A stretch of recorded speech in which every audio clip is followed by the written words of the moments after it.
জনপ্রিয় অভিনেত্রী রাফিয়াত রশিদ মিথিলা বর্তমানে নতুন সিনেমার প্রচার নিয়ে ব্যস্ত সময় কাটাচ্ছেন তিনি।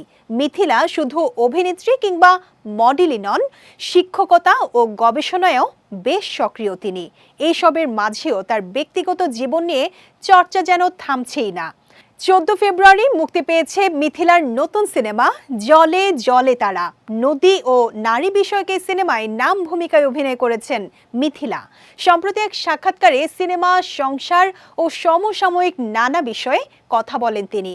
জলে জলে তারা তে অভিনয় প্রসঙ্গে মিথিলা বলেন, 5 বছরে আমি যে ধরনের চরিত্র করেছি সেগুলো থেকে নিজেকে আলাদা করার চেষ্টা করেছি, নিজেকে নতুনভাবে আবিষ্কারের চেষ্টা করেছি।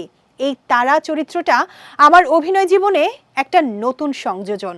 আমার জন্য বেশ চ্যালেঞ্জিং ছিল চরিত্রটি ফুটিয়ে তোলা। তবে ক্যারিয়ারের পাশাপাশি ব্যক্তি জীবন নিয়ে বেশি আলোচনায় থাকেন মিথিলা।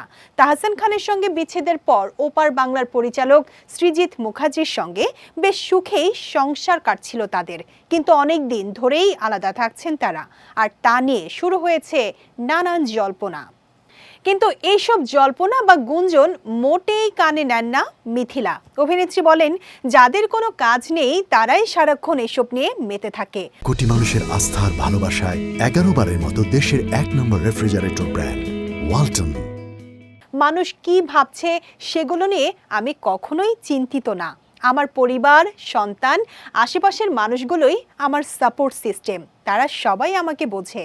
এর আগে মিথিলা তাহসানের বিয়ে নিয়ে প্রশ্নের মুখে পড়েন, যেখানে তিনি বলেন, বিয়ে নিয়ে আমার কিছু বলার নেই, এটি নিয়ে কথা বলতেও চাই না।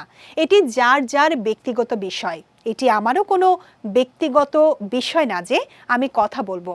যার জীবনের ঘটনা, এটি তার ব্যক্তিগত বিষয়। এখানে আমার কিছুই বলার থাকতে পারে না।